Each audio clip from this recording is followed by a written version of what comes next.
और चलिए अब आपको सीधा लिए चलते हैं आम आदमी पार्टी और कांग्रेस की साझा प्रेस कॉन्फ्रेंस में, क्योंकि INDIA गठबंधन के तहत क्या सीटों का फॉर्मूला रहने वाला है, सब कुछ डिटेल से चर्चा चलते रही और आपको इस बात की जानकारी है कि 2 दिन पहले ही समाजवादी पार्टी के साथ भारतीय राष्ट्रीय कांग्रेस पार्टी का सीट शेयरिंग को लेकर समझौता हुआ। उसकी घोषणा लखनऊ से हुई। समाजवादी पार्टी को 1 सीट लोकसभा की खजुराहो ये मध्य प्रदेश में देने का भी ऐलान लखनऊ से किया गया। पिछले दिनों में आम आदमी पार्टी के साथ लंबी चर्चा हुई और चर्चा के उपरांत भारतीय राष्ट्रीय कांग्रेस और आम आदमी पार्टी के बीच सीटों को लेकर समझौता हुआ है, जिसको आपके समक्ष यहां पर मैं रखने का काम करूंगा। मुझे खुशी है कि 2 महत्वपूर्ण राजनीतिक दल इंडिया गठबंधन के आने वाला लोकसभा चुनाव का पूरा जिम्मा एक साथ संभालेंगे और जिस तरह की परिस्थितियां आज मुल्क में बनी है, जो चुनौतियां हमारे लोकतंत्र और हमारे संविधान के सामने बनी है, उनका मुकाबला करने के लिए इंडिया गठबंधन पूरी तरह से सशक्त तरीके से उसका मुकाबला करने के लिए तैयार है। और उसी कड़ी में आम आदमी पार्टी और कांग्रेस पार्टी का सीटों को लेकर समझौता हुआ।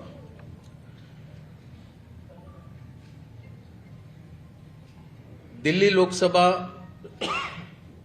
में 7 सीटें हैं। आम आदमी पार्टी 4 पे लड़ेगी। वो 4 सीटें नई दिल्ली, वेस्ट दिल्ली, साउथ दिल्ली और ईस्ट दिल्ली। कांग्रेस पार्टी 3 सीटों पर दिल्ली में चुनाव लड़ेगी, चांदनी चौक, नॉर्थ ईस्ट और नॉर्थ वेस्ट। गुजरात में 26 लोकसभा सीटें हैं, 24 पर कांग्रेस लड़ेगी, 2 सीटों पर आम आदमी पार्टी के प्रत्याशी रहेंगे। भरूच लोकसभा और भावनगर लोकसभा की ये सीटें होगी।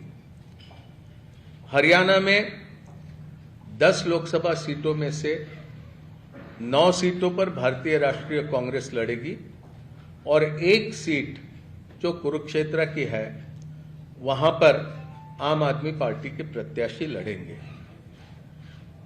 चंडीगढ़ को लेकर लंबी चर्चा हुई, लेकिन आखिरी में यह तय किया गया कि चंडीगढ़ में भारतीय राष्ट्रीय कांग्रेस के प्रत्याशी चुनाव लड़ेंगे।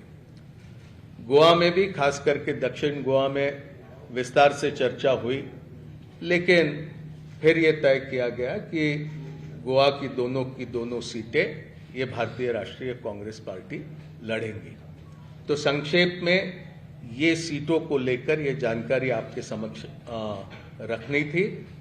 ये संभव है, 2 अलग अलग राजनीतिक दल हम होने की वजह से अलग अलग चुनाव चिन्हों पर हम ये चुनाव लड़ेंगे, लेकिन हमारी जिम्मेदारी रहेगी कि दिल्ली में कांग्रेस पार्टी 3 पर प्रत्याशी रखने के बाद भी 7 पर हम किस तरह से कामयाब हो सकते हैं, उस दिशा में हमारा प्रयास रहेगा और हमारे तमाम कार्यकर्ता और नेता उस दिशा में प्रयास करेंगे।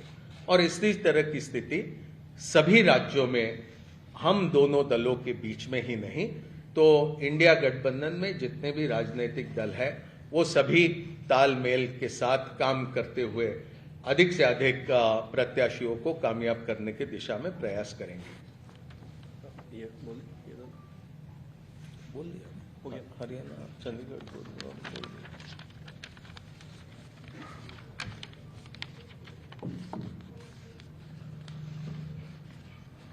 धन्यवाद मुकुल जी, आप सबका स्वागत है। तो सीटों के बारे में मुकुल जी ने सारे स्टेट्स का डिटेल में बता दिया है।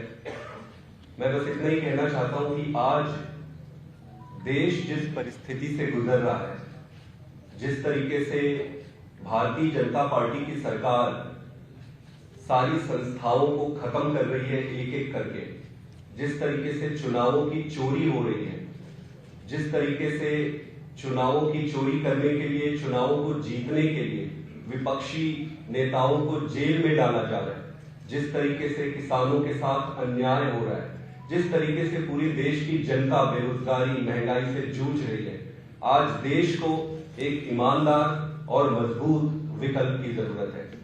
इसी को ध्यान में रखते हुए और अपने स्वयं के राजनीतिक छोटे छोटे बड़े छोटे हितों को दरकिनार करके देश के हितों को सामने रखकर इस गठबंधन में आए हैं।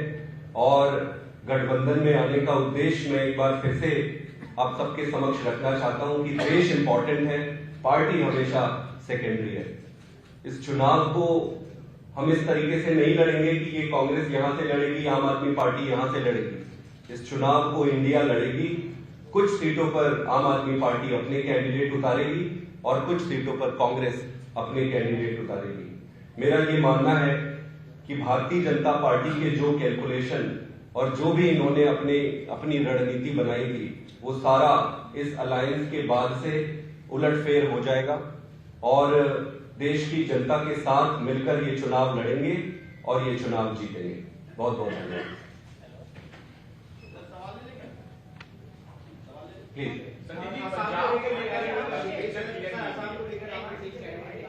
पंजाब में दोनों पार्टियों ने म्यूचुअली ये तय किया है कि अलग अलग चुनाव लड़ेंगे।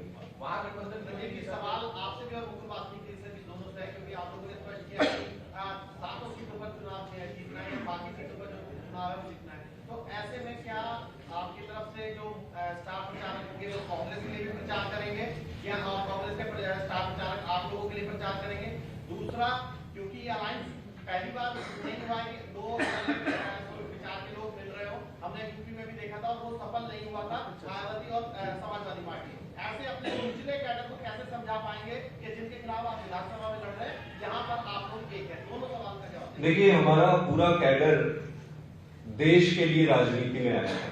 आज अगर हमारे कैडर से पूछोगे कि क्या इंपॉर्टेंट है, वो कहेगा कि देश इंपॉर्टेंट है और वो भली भांति आज की राजनीतिक परिस्थिति को समझ रहे हैं। तो मिलके लड़ेंगे, कैडर साथ में लड़ेगी। और रहा सवाल कैंपेन के छोटे छोटे जो प्रश्न आपने पूछे हैं, वो सारा मिलके जब स्ट्रैटेजी बनाएंगे तो उस पर डिस्कस कर लेंगे। लेकिन ये कैसे होगा कि पंजाब में आप लोग एक दूसरे के खिलाफ लड़ेंगे और बाकी जगह मिलजुल के लड़ेंगे? तो पब्लिक कंफ्यूजन की हो जाएगी, तो आप लोग एक ही हैं। नहीं, जनता बहुत समझदार है, जनता सब समझदार है। फैसल अहमद पटेल ने ट्वीट किया था कि उनकी राहुल गांधी से बात हो गई है, वो भरपूर जीतेंगे और कहीं ना कहीं ये भी कहा था कि कांग्रेस का कार्यकर्ता आम आदमी पार्टी के लिए कैंपेन नहीं करेगा भरूच में। देखिए, सारी परिस्थितियों को समझकर राय मशवरा करके ये हमने फैसला किया है, ये दोनों राजनीतिक दलों के बीच में। और मुझे पूरा विश्वास है कि ये फैसले का सम्मान कांग्रेस का हर कार्यकर्ता करेगा और आम आदमी पार्टी के भी कार्यकर्ता ये समझौता पूरा इसको मानेंगे। सवाल है कि अभी जैसे संदीप जी ने कहा कि हम लोग जो है देश हित को आगे रख के आए हैं, पार्टी को पीछे रखा है और उसी देश हित की बात करते हुए आप लोगों ने कई राज्यों में गठबंधन किया है, लेकिन वो जो है आपको पंजाब में क्यों नहीं हो रहा? पंजाब में आप एक दूसरे के विरोध में लड़ रहे हैं। देखिए, पंजाब की विशेष परिस्थितियां है, वो मेरे से बेहतर आप अच्छे से समझ सकते हैं और उन परिस्थितियों को देखकर ये फैसला किया गया है कि वहां पर दोनों राजनीतिक दल ये अलग अलग से चुनाव लड़ेंगे।